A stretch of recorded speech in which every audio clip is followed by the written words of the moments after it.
Good evening. I'm Joni Ernst. As a mother, a soldier, and a newly elected senator from the great state of Iowa, I am proud to speak with you tonight. A few moments ago, we heard the President lay out his vision for the year to come.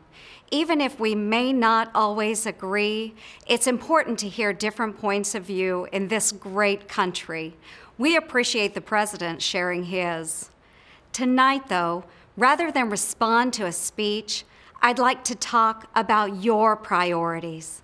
I'd like to have a conversation about the new Republican Congress you just elected and how we plan to make Washington focus on your concerns again.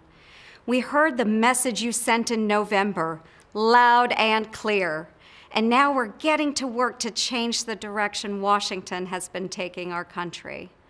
The new Republican Congress also understands how difficult these past 6 years have been. For many of us, the sting of the economy and the frustration with Washington's dysfunction weren't things we had to read about. We felt them every day. We felt them in Red Oak, the little town in southwestern Iowa where I grew up and am still proud to call home today. As a young girl, I plowed the fields of our family farm. I worked construction with my dad. To save for college, I worked the morning biscuit line at Hardee's. We were raised to live simply, not to waste. It was a lesson my mother taught me every rainy morning. You see, growing up, I had only one good pair of shoes. So on rainy school days, my mom would slip plastic bread bags over them to keep them dry. But I was never embarrassed because the school bus would be filled with rows and rows of young Iowans with bread bags slipped over their feet. Our parents may not have had much, but they worked hard for what they did have. These days, though, many families feel like they're working harder and harder with less and less to show for it, not just in Red Oak, but across the country. We see our neighbors agonize over stagnant wages and lost jobs. We see the hurt caused by canceled healthcare plans and higher monthly insurance bills. We see too many moms and dads put their own dreams on hold while growing more fearful about the kind of future they'll be able to leave to their children. Americans have been hurting, but when we demanded solutions too often, Washington responded with the same stale mindset that led to failed policies like Obamacare. It's a mindset that gave us political talking points, not serious solutions. That's why the new Republican majority you elected started by reforming Congress to make it function again. And now we're working hard to pass the kind of serious job creation ideas you deserve. One you've probably heard about is the Keystone Jobs Bill.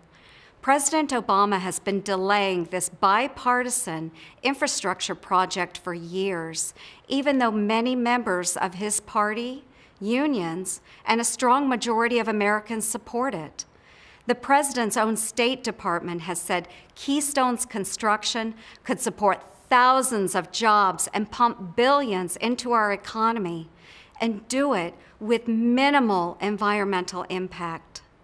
We worked with Democrats to pass this bill through the House.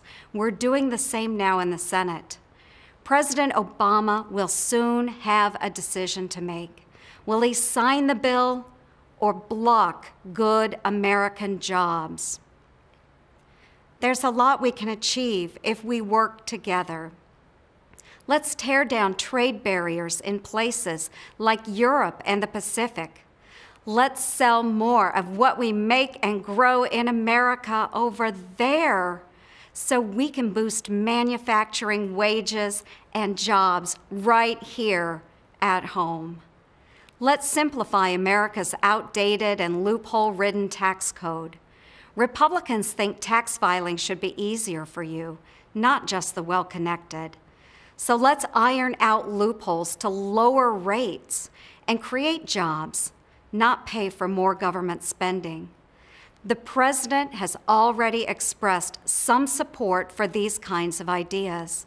We're calling on him now to cooperate to pass them. You'll see a lot of serious work in this new Congress. Some of it will occur where I stand tonight, in the Armed Services Committee room. This is where I'll join committee colleagues, Republicans and Democrats, to discuss ways to support our exceptional military and its mission. This is where we'll debate strategies to confront terrorism and the threats posed by Al-Qaeda, ISIL, and those radicalized by them. We know threats like these can't just be wished away. We've been reminded of terrorism's reach, both at home and abroad, most recently in France and Nigeria, but also in places like Canada and Australia.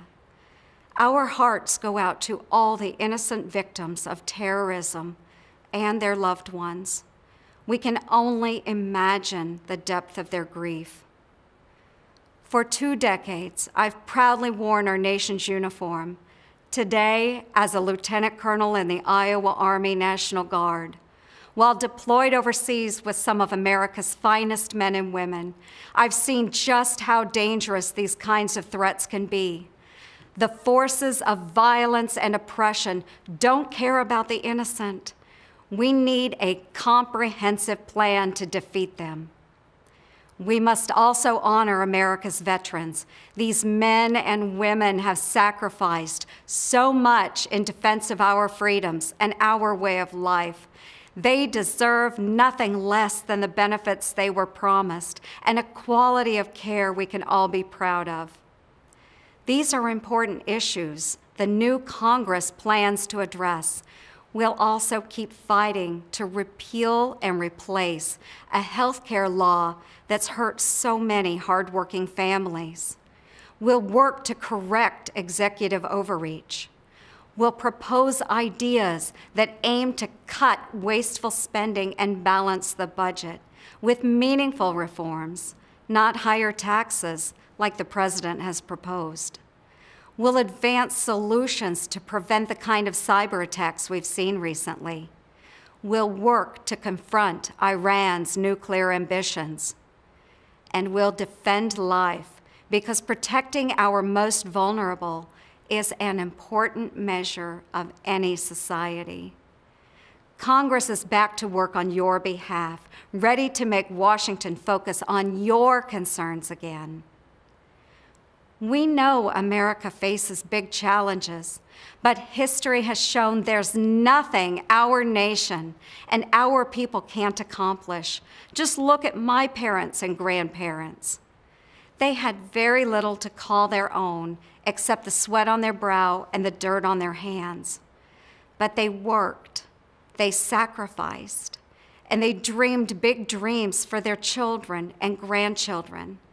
And because they did, an ordinary Iowan like me has had some truly extraordinary opportunities because they showed me that you don't need to come from wealth or privilege to make a difference. You just need the freedom to dream big and a whole lot of hard work. The new Republican Congress you elected is working to make Washington understand that too. And with a little cooperation from the President, we can get Washington working again. Thank you for allowing me to speak with you tonight.